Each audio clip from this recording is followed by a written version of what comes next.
Shalom, shalom, Yesu ashimwe. Umuntu muvukana mu mubiri mu isi y'umwuka ntabwo aba ari we muba muvukana.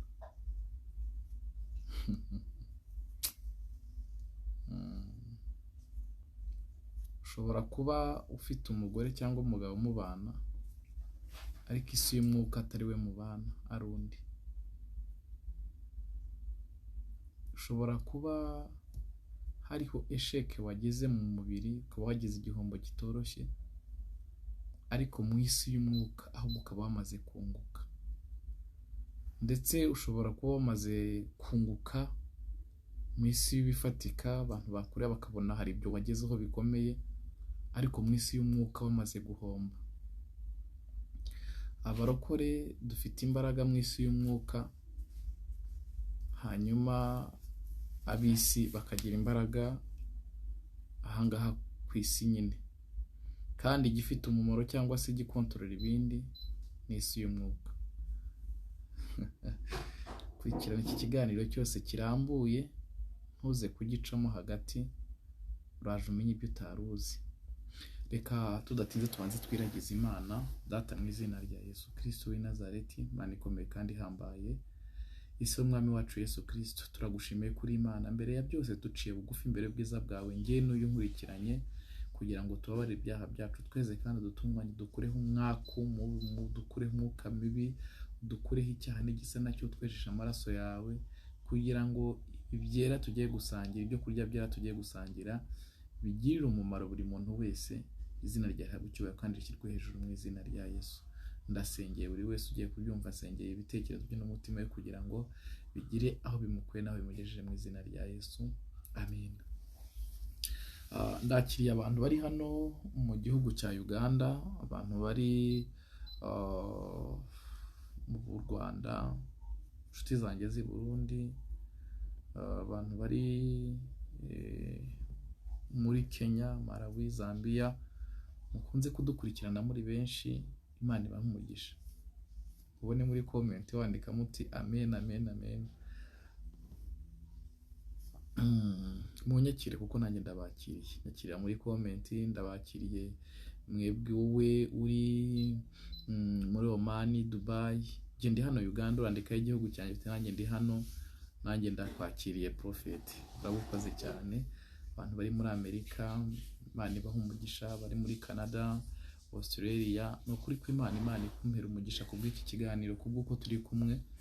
Uwiteka kugiriye neza. Nditwa Prophet Richard Mukristo. Ndagukunda cyane. Tugiye kuganira ibintu bikomeye cyane, nkeka ko utari ubizi cyangwa se wajya kubyumva ntusobanukirwe ibyo ari byo. Reka tudatinze twifashishije ijambo ry'Imana, turasoma Abefeso igice cya mbere umurongo wa 20-20. Haravuze ngo izo yakoreye muri Kristo Yesu ubwo yamuzuraga mu bapfuye, ikamwicaza iburyo bwayo ahantu ho mu ijuru. Ahantu ho mu ijuru. Turongera tuze gusoma Abefeso 6:12. Haravuze ngo kuko tudakirana n'abafite amaraso n'umubiri, ahubwo dukirana n'abatware, n'abafite ubushobozi, n'abategeka iyi si y'umwijima n'imyuka mibi y'ahantu ho mu ijuru. Uwiteka kumpera umugisha kandi Uwiteka akugirire neza. Nicyo kintu nari ndimo ndavuga. Ndashaka kuvuga ku kintu cyitwa isi y'umwuka cyangwa se isi y'impwemu. Mu Kigande, mu Kirundi bayita isi y'impwemu. Ubundi isi y'umwuka iri mu buryo bubiri. Hariho isi y'imyuka mibi, hakabaho n'isi y'umwuka. Ntabwo mvuze ngo umwuka mwiza, ntabwo mvuze ngo iki. Habaho isi y'imyuka mibi, ariyo si y'abadayimoni, hakabaho n'isi y'umwuka. Isi y'umwuka rero twavuga ko iri kuri side y'ijuru cyangwa se gahunda y'Imana. abantu bakunze kuvuga ngo isi y'umwuka, ngira ngo nawe ntabwo aribwo bwa mbere biguciye mu gutwi wigeze kubyumvaho. Yego, isi y'umwuka ibaho. Mbega iki kiganiro tuzagenda tuvuganaho ibintu byinshi. Isi y'umwuka ibaho. Isi y'umwuka rero kugira ngo ibeho niyo yabanje, hanyuma habona gukurikiraho iyi si y'umubiri. Abantu benshi bakomeza kubyumva mu makuru, bagakomeza babyumva mu mbabarire kwayura, gutya ntabwo ari inzara, ahubwo ni umunaniro umuntu aba afite.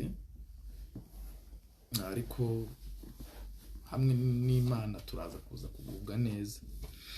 Isi y'umwuka iriho kandi irakora, iratuwe, ifite imipaka, ifite amazu, ifite n'abaturage.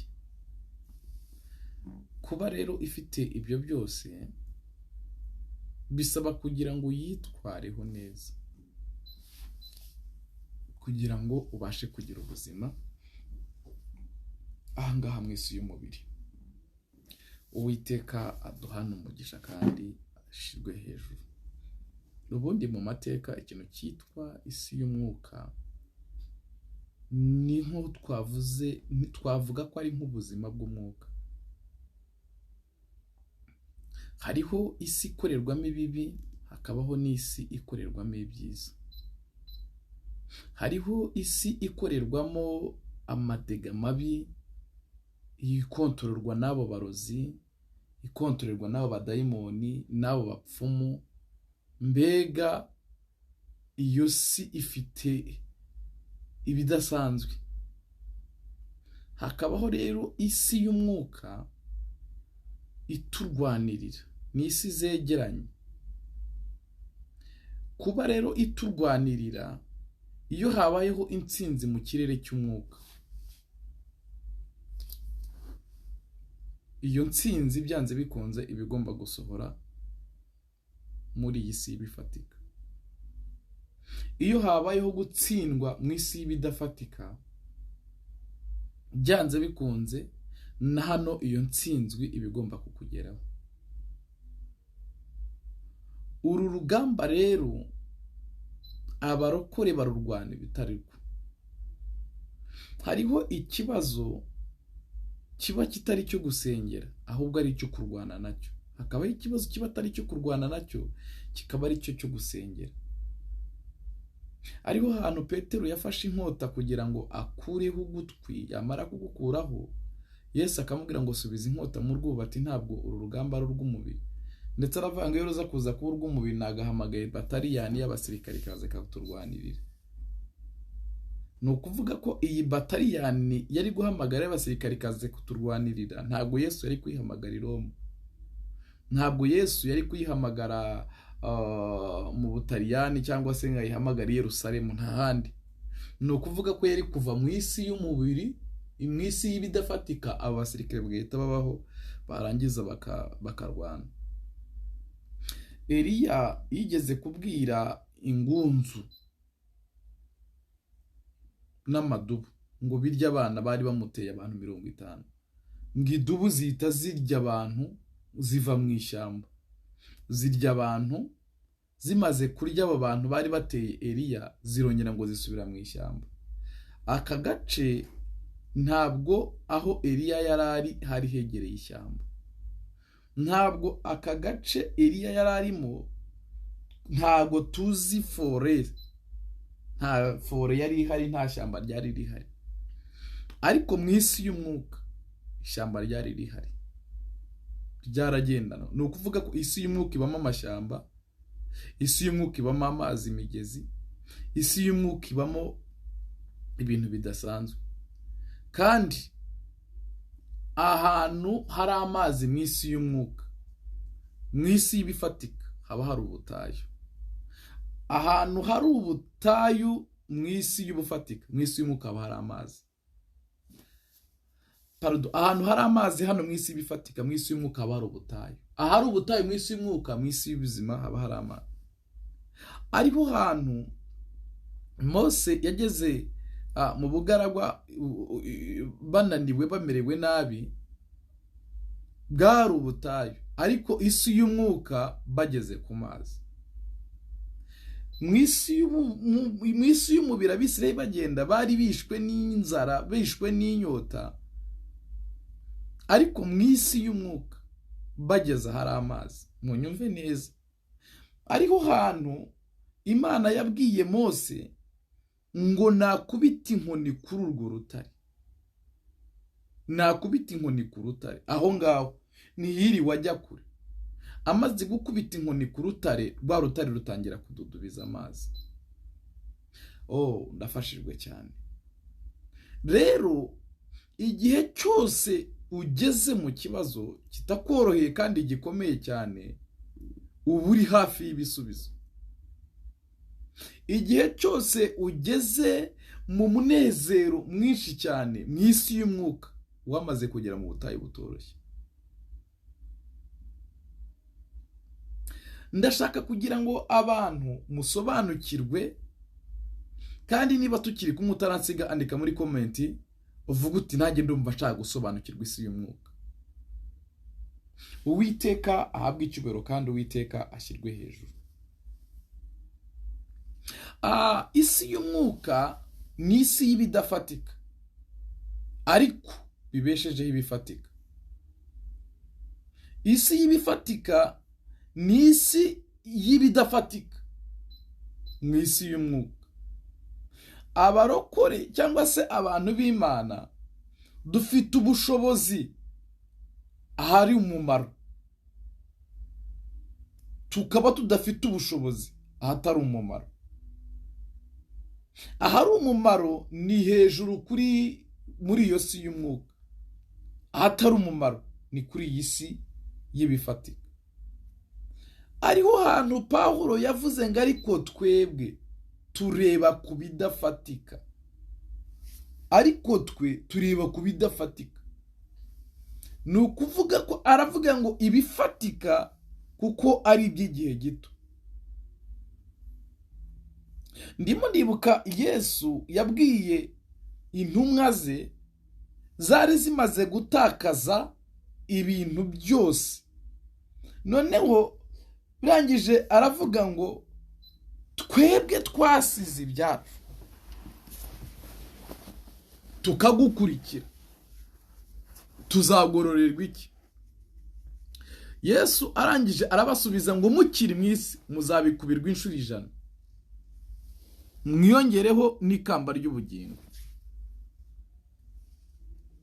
Bo babonaga ko basize ibyabo, ariko Yesu yabonaga ko ahubwo barimo barabyegera.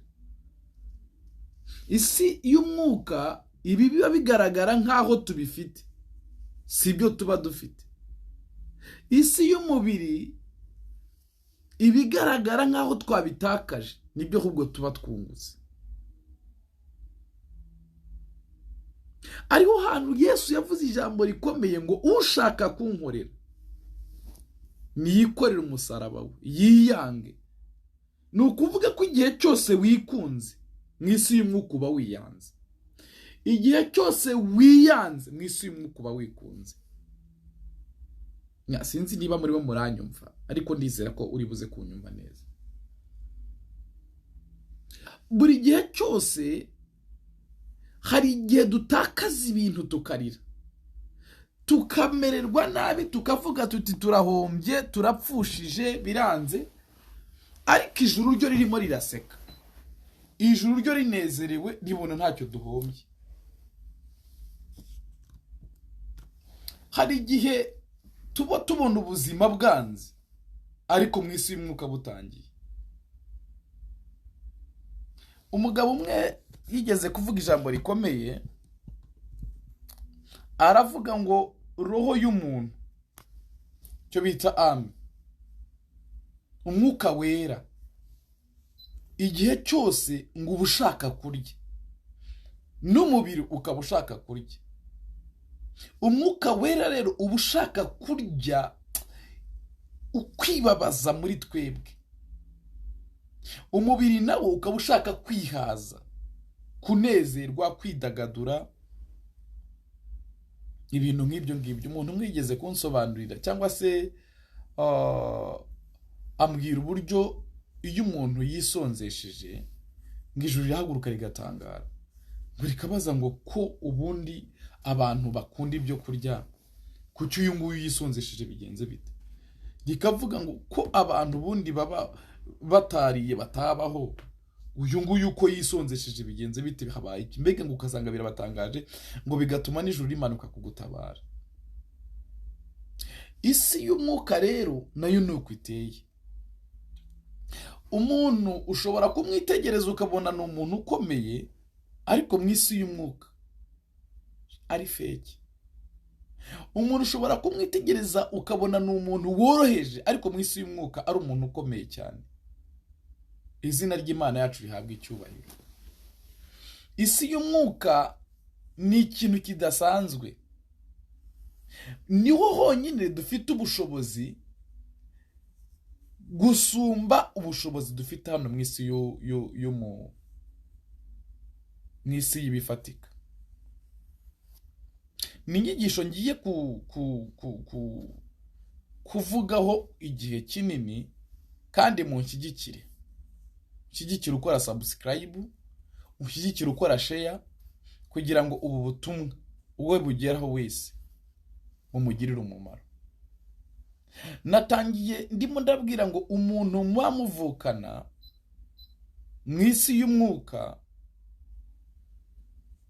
hari igihe mwamutavukana. Mu isi y'umwuka ufite abandi bavandimwe muvindimwe, ariko mu isi y'umubiri atari bo.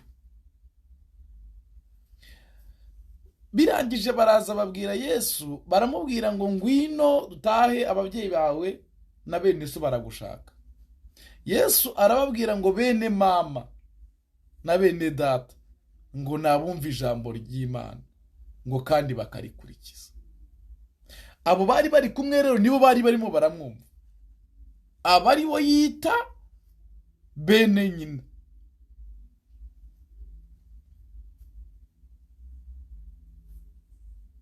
Isi y'umwuka ni uko nguko iteye. Natangiye mbabwira ngo ifite ubuzima, ibayeho, ifite imibereho, iragendwa, iratemberwa, ifite imipaka nk'uko ubona u Rwanda na Uganda bifite aho bigabanira. Isi y'umwuka nayo hariyo u Rwanda na Uganda, nk'uko mubona hariho iki cyose. Isi y'umwuka nayo ifite ubutegetsi. Isi y'umwuka nayo ni uko nguko iteye. Abantu iyo bafite icyo barimo baratekereza cyangwa se ibyo biyumvira, babyiyumvira bijyanye n'ibyo barimo barabona aho kuri tere. Abantu bahinga bivanye n'amezi barimo.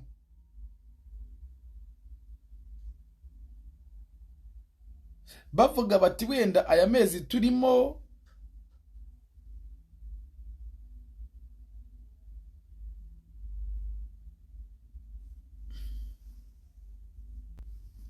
abantu bagahinga bavuga bati aya mezi turimo tuzeza bivanye nuko ukwa kane hagwa imvura urugero, uko nguko bakabikora bagendeye ku gihe.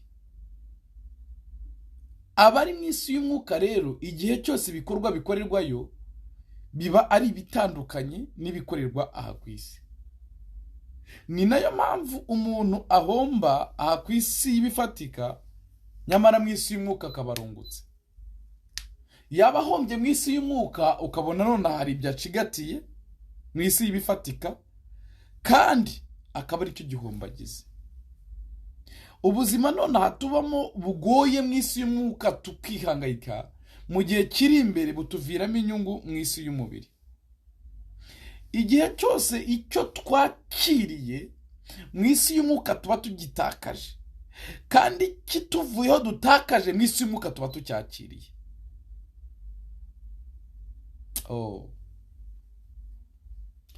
Theogene yigeze kuririmba indirimbo aririmba ngo icyo nkundira Imana rero, barakwangika kwemera, baragucana igaca kanzu, barahonyora igahuhaho. mu isi y'umubiri inshuti dufate ziraryoha. Umuntu aragukunda ukumva ni byiza ukanezerwa, igihe akuvuyeho ukumva utakaje ubuzima, ukumva biragucanze, ukumva birababaje. Nyamara isi y'umwuka yo yabonaga atari n'inshuti, yabonaga ari ikindi kintu, yabonaga hari undi muntu udasanzwe. Nzavuga ku kintu cyitwa inshuti. Inshuti zose ziba zifite icyo zigushakaho. Inshuti zose ziba zifite icyo zigushakaho.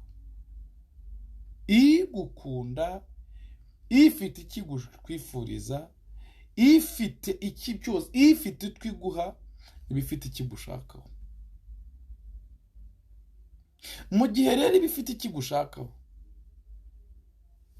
iyo itakibonye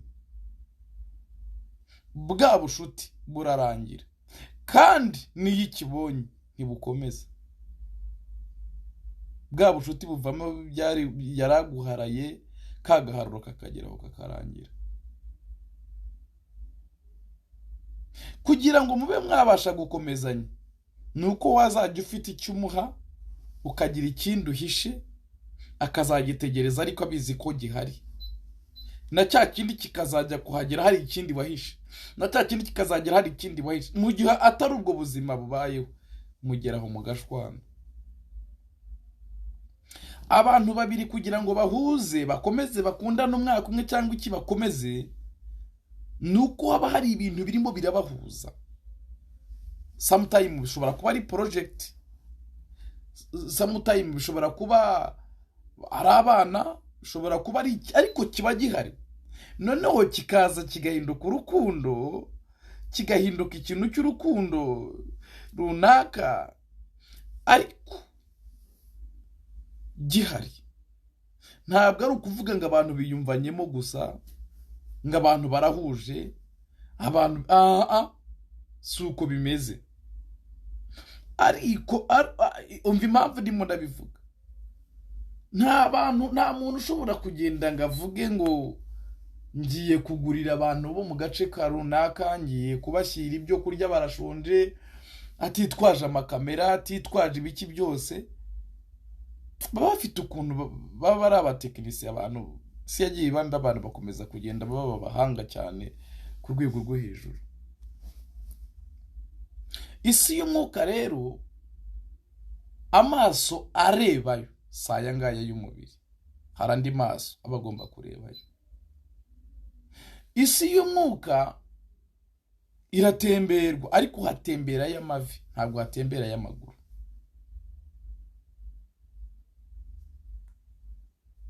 Isi y'umwuka rero niho abizera Imana bafite ubushobozi gusumba kuri iyi si ifatikaye.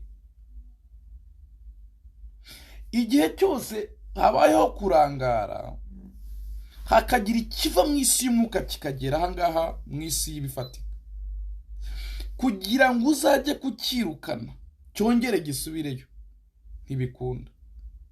Niba ari indwara ivuye y'ikazi ikaba yamaze kugera ahangaha, kugira ngo uzongere ubibwire ngo subira iyo waturutse, ni ibintu bidashoboka ku kigero cya 80%. Ariko igishoboka ni uko wayirwanirizayo ntibe yavayo. Ariho bintu bya politike. Buriya politike yanga intambara, ibihugu byanga kurwana, niyo mpamvu mva amagambo akabaho iki byose, ariko hakaba nta gihugu cyarase ikindi, hakaba nta gihugu cyatera ikindi, kuko intambara barayizi nimbi. Niba haduye aje akinjira mu gihugu akageramo, kuzahamukura ntibibaho, ntibishoboka, bisaba imbaraga zirenze. Kandi niba warananiwe imbaraga zimurinda ngo ntageremo, ntabwo uzabona imbaraga zimukuramo. Reka mvuge gutya, niba warananiwe imbaraga zirinda indwara kukugeraho, ntabwo uzabona imbaraga zibasha kwirukana indwara ngo ikuveho. Niba warananiwe kurinda ubukene ngo buve mu isi y'umwuka kukugeraho, ntabwo uzabona imbaraga ziri bubashe kwirukana bwa bundi bwamaze kukugeraho.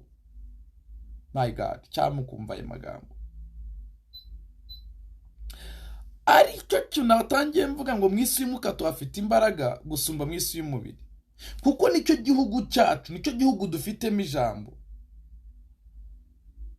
Birasaba rero kugira ngo habeho gukomezanya izo mbaraga. Niki twakora kugira ngo ugumazine izo mbaraga?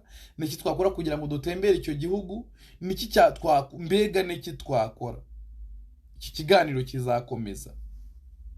Uwiteka kumpera umugisha. Isi y'umwuka iriho, ituwe na bande, imerewe ite? Ndaje ngaruke muri kino kiganiro, ngende nkibaha, ngende mvugana na buri mwese, kandi wibuke ukore subscribe ndetse ukore na share, ukinshyire no kuri status niba unkurikiranye koko. Ushobora kwitegereza umuntu ukabona ni umugabo, mu isi y'umwuka ari fake. Ushobora kwitegereza umuntu waho ngaho mu isi y'umwuka ari umugabo, uri mwubaha. Kuko impamvu mvuga gutyo, umuntu ashobora kuba atunze ibintu bidasanzwe bya mirenge, munota agahita apfa, kandi bya bindi yatunze ntibigire icyo bimubayamba, ntibigire icyo bimufasha. Umuntu ashobora kuba ari bweye waho ngaho, ariko akaba afite protection idasanzwe.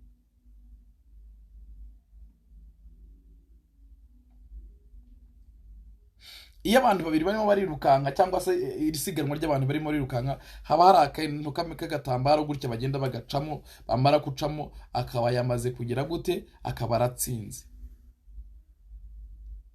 Natwe iyi ntambara turimo ari abakomeye n'aboroheje, finally ni ubuzima. Iyo utakaje ubuzima, bya bindi ufite byose bihinduka ubusa. Iyo ufite ubuzima, ibyo udafite ntacyo biba bitwaye.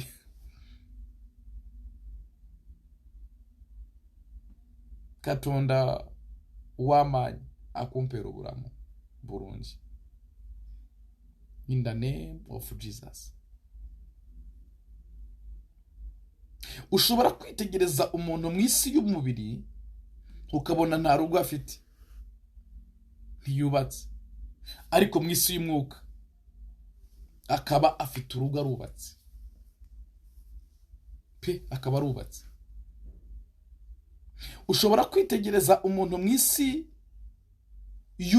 y'umubiri y'ibifatika ukabona nta afite urugo, amerewe neza, ariko mu isi y'umwuka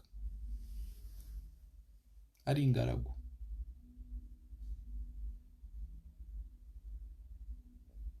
Ariko ijambo ryavuze ngo mubanze mushake ubwami bw'Imana, ibindi muzabyongerwa.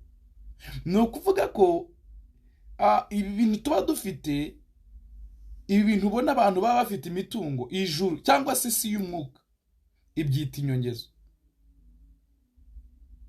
Kandi inyongezo ni iki? Ni ku kuntu ugenda ukagura ibintu bakagira utuntu bakunagira dutoya ngo ndeka nkongeze n'aka ngaka kubera ko waguze.